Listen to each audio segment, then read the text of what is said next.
Yo, what's up guys?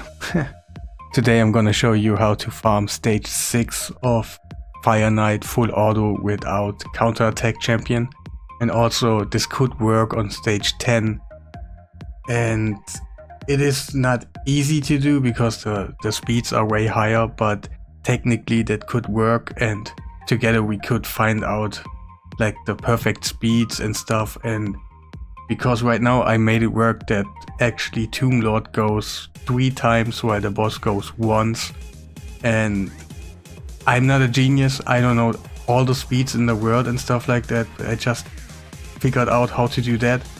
And the team, yeah, it is set in stone. Maybe you could use, instead of a Siphi, Elva, but the speeds are totally different. Not like totally different, I know where to aim to, but I don't have a Elva, so I cannot show you like the perfect speeds and stuff.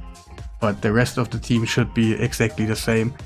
Maybe handicap could be changed by a Dragool or stuff, but we gotta take a look at the... I'm always pressing the wrong button.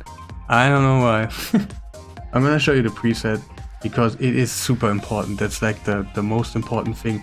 Also, you can sneak peek a little bit of speed and stuff like here. You get the stats right here, and later on I will show you which gear I used, like speed sets and stuff, but not like going into all those stats and stuff because they are high. I cannot say like, oh, it's gonna be easy and stuff, because Fire Knight is totally insane, but this is a comp how to just farm it on auto and stuff. And yeah, Helicaf goes in, he does his A3 once, and then his shield is on just one. He can use it on the first wave like freely, and on the second wave we just gonna use his A3 once, and you technically never get block damage out of it, but you get a increased defense out of it a little bit later, so it comes in handy. And on the third wave, like on the boss, we're gonna start like this. The thing is, we wanna go into the boss with all our skills ready to go and always be on point. Without that, you have like a win rate of 20% or something. But I say this is like a 80% or something if you hit the stats. And of course, because we are based on debuffs landing, we have 3%, and if you don't hit certain debuffs, yeah, it's over. It's just simply over. And here we just gonna use her A2 once, gonna do her A2 once, and that's for the boss. Parakin the Fat Man, he's just gonna use stuff like here. You can just copy it. You wanna use his A3 just once because you wanna have it ready on the boss. So, and that's for the boss. Cold Hard. Yeah, she's actually pretty good on waves, because when you place heal reduction and then you have her A2 placing poison, it is actually nice because we use his ally attack right here, and she's gonna place more heal reductions on the whole wave, so it's actually nice. So she actually does good amount of damage on waves. And yeah, on the boss, she actually has a smart AI, so she will actually only use her A1 when the shield is up, and when she's aiming for the Heartseeker every time the shield is just destroyed. So that's gonna be like that. And here we're gonna open up with the poison just once, and then his A3 he can use all the time. Like on the second wave is exactly the same. And on the third wave we're gonna start with his poison. Of course his A3 will be off, and then you will see he actually is landing the poison every turn. It's amazing. It's amazing. And was that all? Yeah, later on I'm gonna talk a little bit of, I'm gonna show you the gear and stuff, but let's go into the run because it is 5 minutes. It is not really quick, not really long. It's somewhere in the middle, because yeah, Fire Knight is always a little bit long, so we get it done. On the waves, it is not the perfect team for waves. Yeah, Siphi's gonna heal up the team all the time because her passive, and you get heals out of it, and we will just slowly kill those waves with a couple of poisons. And yeah, Cold Heart does poisons, Fat Man does a little bit of poison, and yeah, the rest is just hitting A1 most of the time, and we have Helicap's shield up for this wave because we don't need it. Like in the second wave we turned it off, so it's okay if he uses his freely here. So right now everyone is just A1ing, besides Helicap sometimes doing his shield and Tomb Lord sometimes doing his A3, but it doesn't matter because we won't use it on the boss, so he can just use it freely. And slowly we take down the mobs. Sometimes we have like Coulthard dying a lot, but that's no problem. Sifi's gonna just pick her up and we're gonna just slowly kill them, and that's why you mostly, it can fail. I failed like once out of 30 runs or so, where the team is actually, where one of your team is actually deaf and you will go onto the boss, and yeah, you fail instantly because that's like the wrong setup. But yeah, like here we're slowly taking them down. They probably gonna kill Coulthard once, maybe a Tomb Lord, because they have less tankiness, because they need crit damage gauntlets, not crit damage, crit rate gauntlets, so they can actually use the debuffs and get a good amount on damage out of it. So yeah, there we go. Coulthard died once, but no problem. Sifi's just gonna pick her up, and like right now, if she dies again, it's okay because we are so quick, and the boss, not the boss, the enemies just die slowly, and actually Coulthard does the most damage in here. If you, yeah, it's insane because yeah, heal reduction and poison, AoE poison, it's nice. So the most poisons you see here is actually coming from Coulthard, and we will actually join the boss in a second. So we are onto the boss. On the first wave we have like no problem because we got block damage and block debuffs up, and yeah, that's good. And from the second excuse me, from the second wave we will break him, place in decreased speed, plus we got increased speed, so we actually are on a 3-to-1 ratio on Tomb Lord. But on a second wave, your Coulthard and your Tomb Lord actually need to survive by themselves without like any shields or block damage. But that's why you should make him really tanky. That's just how it is. And there we go. Tomb Lord placed his poison on the end. Just pay attention to him. He's gonna do it all the time on the end. And right now, like I said, you need to survive the one hit. And on the next hit we got a shield up from Helicap again, and we should be okay.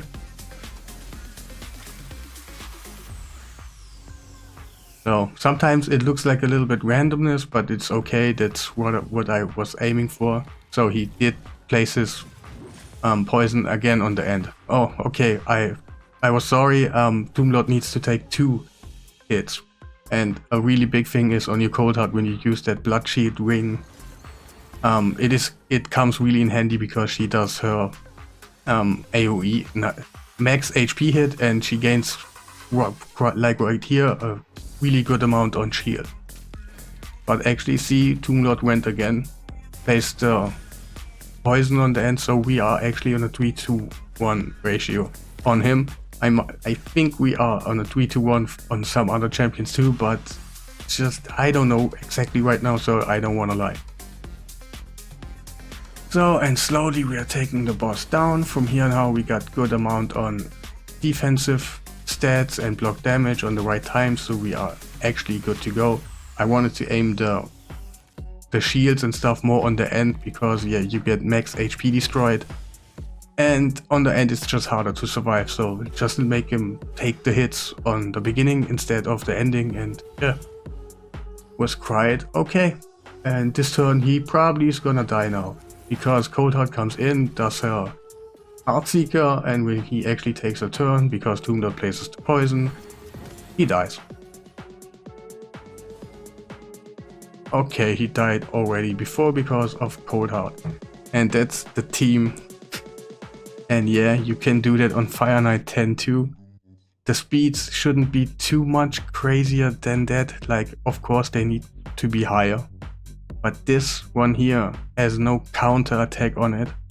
it has actually a Tomb Lord on a 3-to-1 ratio, and the informations you get out of this team are like really insane to make proper Fire Knight teams. And we will take a look at the gear right now. So maybe a genius guy of you actually types in those speeds, and actually they have to know which kind of sets we use. That's completely speed set on her.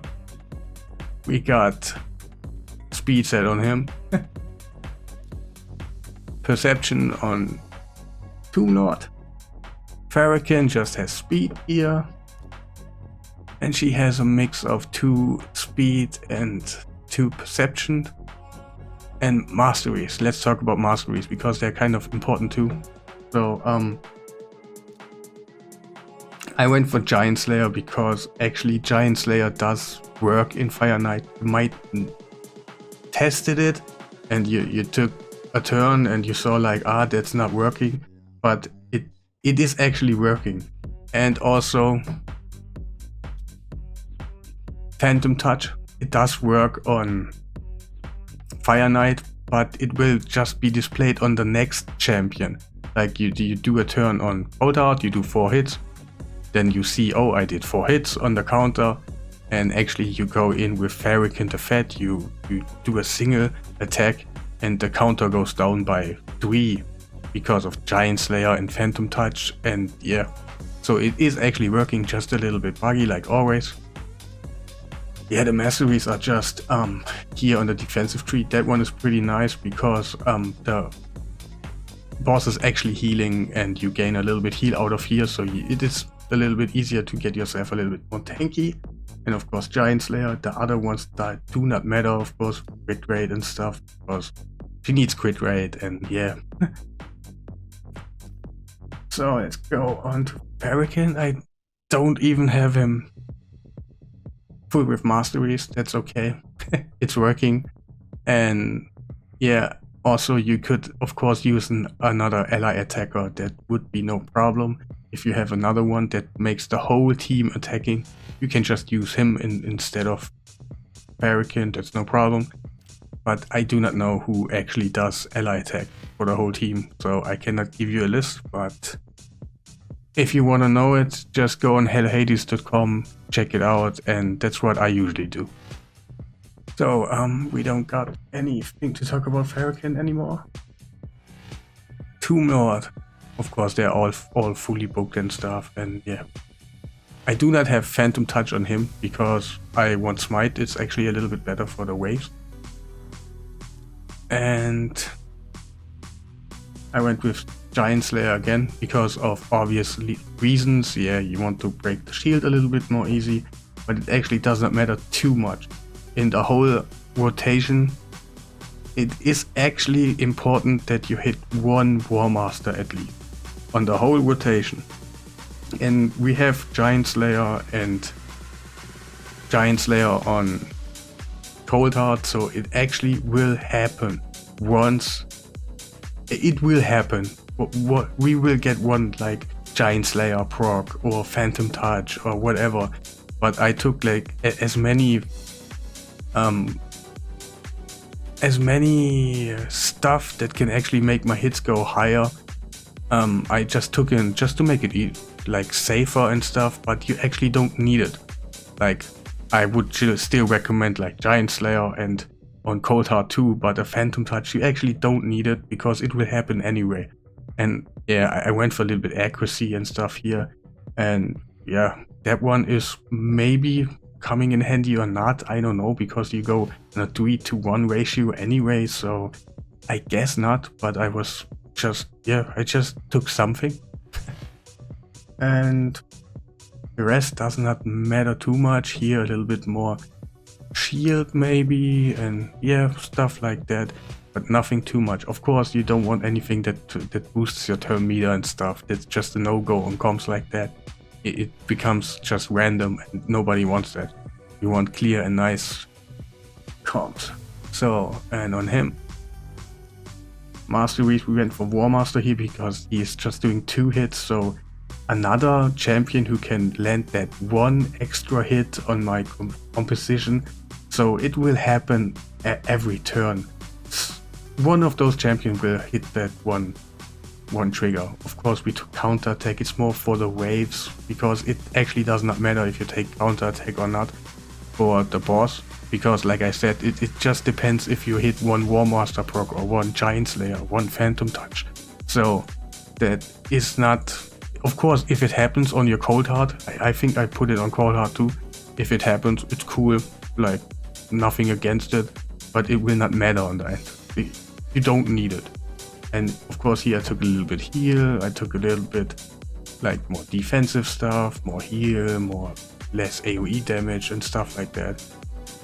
And Siphi, like she is quick, she's not the quickest in the world, but that's a high amount on speed, so Fire Knight is hard. I cannot say it's easy, so I'm sorry, but that's just how it is. But those speeds and stuff, for genius people, they can actually make maybe better comps than I can, and yeah. And masteries on her. Attack, yeah. Defensive stuff and a little bit resist. She's kind of mixed for arena and this, so nothing that boosts my turn meter, and yeah, nothing too special here. And yeah, was that everything to talk about? Nah, that was everything, I guess. If you have like any questions or so, let me know in the comments, and I hope it helped you out. If so, maybe consider subscribing or leave a comment, leave a like, you know, the good stuff. And yeah, have a nice day.